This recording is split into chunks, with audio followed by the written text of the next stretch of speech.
School டீச்சரா work பண்ணிட்டு நம்மளோட பிசினஸ் ஸ்பேர் டைம்ல ரொம்ப சக்சஸ்ஃபுல்லா பண்ணிட்டு இருக்கோம். ஸோ இன்னைக்கு நம்ம ஒரு முக்கியமான ப்ராடக்ட் பத்தி பார்க்க போறோம். ஸோ இது வந்து ஆண்களுக்கும் பெண்களுக்கும் பொதுவான பிரச்சனை தான். இருந்தாலும் ஆண்களை விட பெண்களுக்கு அதிகமா பாதிக்கக்கூடிய ஒரு பிரச்சனையை பத்தி பார்க்க போறோம். 10 பெண்கள் இருக்காங்க அப்படின்னா அதுல 9 பேருக்கு இந்த ப்ராப்ளம் இருக்கும்.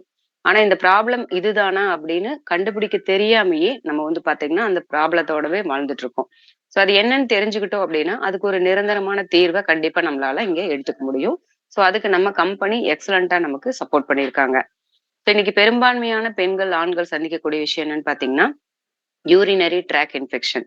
இப்போ இதுதான் நம்மளுடைய யூரினரி ட்ராக். நம்மளோட கிட்னில இருந்து யூரின் வர நம்மளோட கிட்னில இருந்து யூரின் வரக்கூடிய அந்த சிறுநீர் குழாய்க்கு பேரு யுரேட்டர்.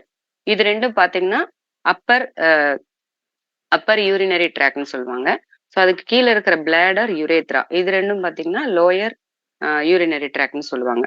ஸோ இது இது வழியா தான் நம்ம உடல்ல இருக்கக்கூடிய கழிவுகள் எல்லாமே பாத்தீங்கன்னா முழுமையா வெளியேறக்கூடியது.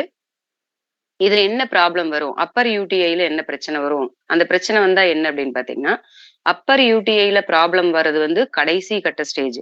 ஃபர்ஸ்ட் வந்து லோயர் யூடிஐல ப்ராப்ளம் வரும்போது தான் நமக்கு சிம்ப்டம்ஸ் நெறைய தெரிய வரும். ஸோ இது வந்து நம்ம ஈஸியா நம்மளோட ப்ராடக்ட்ட வச்சு நம்ம ரெக்கவர் பண்ணிக்க முடியும்.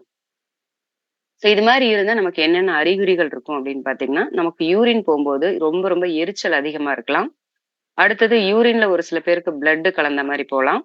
நெறைய பெண்களுக்கு வந்து பாத்தீங்கன்னா, வெள்ளைப்படுதல் அப்படிங்கிறது ஒரு ப்ராப்ளம் இருக்கும்.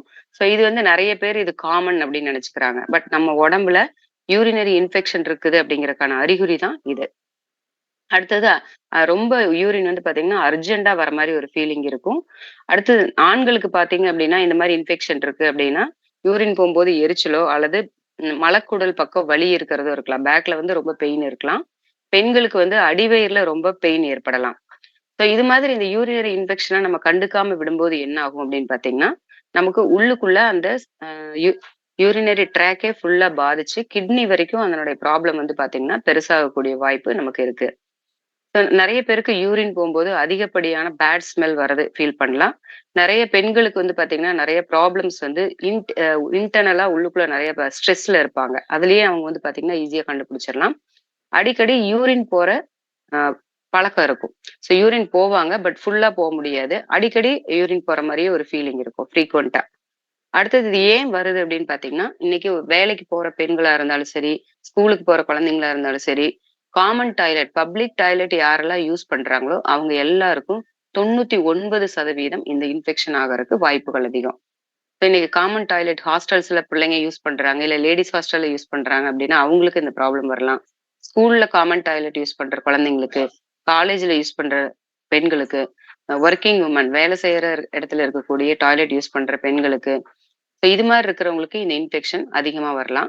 இதுக்கு நம்ம தேர்ந்தெடுக்கிற வழி என்னன்னு பார்த்தீங்க அப்படின்னா, கண்டிப்பா நம்ம எல்லாரும் ஹாஸ்பிட்டல் தான் போவோம். அங்க அப்போதைக்கு ஒரு டெம்பரரி சொல்யூஷன் நமக்கு கிடைக்கும். ஸோ அது நமக்கு சரியாயிரும் அப்படின்னு நினைச்சுட்டு நம்ம அதோட திரும்ப வந்துருவோம். திரும்ப ஒரு 3 டூ 4 மந்த்ல திரும்பவும் அந்த இன்ஃபெக்ஷன் வந்து நமக்கு வர ஆரம்பிக்கும். இது ஏன் வருது அப்படின்னு பார்த்தீங்கன்னா, ஹாஸ்பிட்டல்ஸ்ல நமக்கு குடுக்கக்கூடிய மெடிசின்ல அந்த லோயர் யூடிஐ நம்மளுடைய சிறுநீர் பையிலயும், அந்த சிறுநீர் போற பாதையிலயும் இருக்கக்கூடிய பாக்டீரியாஸ் மட்டும் தான் அங்க அழிக்கப்படும். ஆனா அந்த சிறுநீர் கிட்னியில இருந்து நமக்கு பிளேடர் வரைக்கும் வரக்கூடிய அந்த டியூப்ல பாக்டீரியாக்கள் வந்து பார்த்தீங்கன்னா வாழ்ந்துட்டு தான் இருக்கும். அந்த பாக்டீரியாக்கள் திரும்பவும் வர்றதுனால தான் 3 டூ 4 மந்த்ல நமக்கு திரும்பவும் அந்த இன்ஃபெக்ஷன் வந்து பார்த்தீங்கன்னா வர்றது. ஸோ இந்த பிரச்சனைய நிரந்தரமா தீர்க்கக்கூடிய ஒரு ப்ராடக்ட் தான் வந்து பார்த்தீங்கன்னா கிரான்பெர்ரி. ஸோ கிரான்பெர்ரிங்கிறது ஒரு எக்ஸலன்ட்டான ப்ராடக்ட். இது பெண்களுக்கு மட்டும் இல்ல, ஆண்களுக்கும் பொருத்தமான ப்ராடக்ட் தான். ஏன் பெண்களுக்கு அதிகமா ரெக்கமெண்ட் பண்றாங்கன்னா, மெஜாரிட்டி ஆஃப் பீப்பிள்ல பெண்கள் தான் அதிகமா பாதிக்கிறாங்க. ஸோ அதனால இது ஒரு பெண்களுக்கான கேட்டகரியில கொண்டு வந்திருக்கிறாங்க. பட் ஆண்களுக்கும் இதே ப்ராடக்ட் தான். ஆண்கள் வெளியில டிராவல் பண்றாங்க, நெறைய தண்ணி குடிக்கிறது இல்ல. ஸோ அவங்களுக்கும் இந்த பாதிப்புகள் வந்து பார்த்தீங்கன்னா, அதிகமாகக்கூடிய பிரச்சனை இருக்கு. நெறைய பேருக்கு இன்னைக்கு வெள்ளை அணுக்கள் அதிகமா இருக்கு. அதை எப்படி குறைக்கிறதுன்னு தெரியாம இருப்பாங்க. வெள்ளை அணுக்கள் அப்படிங்கிறது நம்ம உடம்புல ஒரு போர் படை தளபதிகள் கூட்டம் மாரி. நமக்கு உடம்புல ஏதாவது பிரச்சனை வந்துச்சு அப்படின்னா, உடம்பே ஆன்டிபாடி கிரியேட் பண்ணும். ஸோ அப்ப அந்த இடத்துல இப்ப யூரினரி இன்ஃபெக்ஷன் ஆகுது அப்படின்னா, அத வந்து சரி பண்றதுக்காக வெள்ளை அணுக்கள் அளவுக்கு அதிகமா உற்பத்தி ஆகும். அப்ப அத எப்படி கண்ட்ரோல் பண்ணணும்னா, இந்த யூரினரி ட்ராக் இன்ஃபெக்ஷன கண்ட்ரோல் பண்ணிட்டீங்கன்னாவே, வெள்ளை அணுக்கள் ஆட்டோமேட்டிக்கா கண்ட்ரோல் ஆகி அது சரியான எண்ணிக்கையில வந்துரும். ஸோ நம்ம உடம்புல எந்த பாதிப்புக்கு அதிகமா வெள்ளை அணுக்கள் சுரக்கும்னு பாத்தீங்கன்னா, இந்த யூரினரி இன்ஃபெக்ஷனுக்கு தான் அதிகமா சுரக்கும். ஸோ ஃபீவர் இருக்கும்போது அதிகமா சுரக்கும். இருந்தாலும் இந்த வெள்ளை அணுக்கள் உற்பத்திய கண்ட்ரோல் பண்ண நினைக்கிறவங்களுக்கும், இந்த யூடிஐ ப்ராப்ளத்த சரி பண்ணாவே, கண்டிப்பா நம்மளால அத சரி பண்ண முடியும்.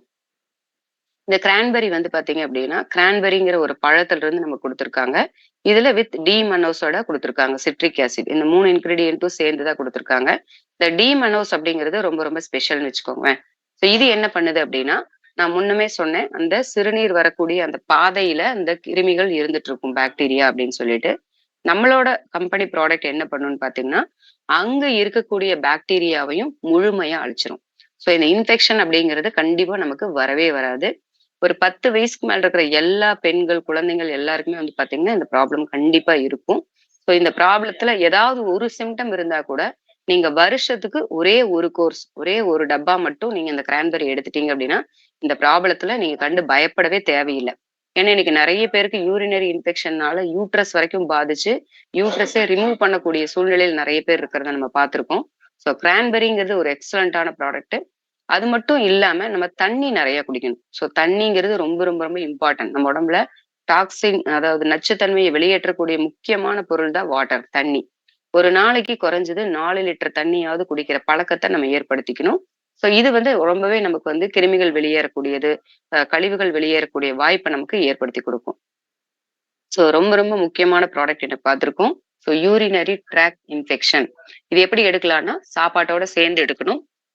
சாப்பாடு சாப்பிடும்போது 1 எடுத்துக்கலாம். ஒரு நாளைக்கு 1ஓ, 2ஓ எடுத்துக்கலாம்.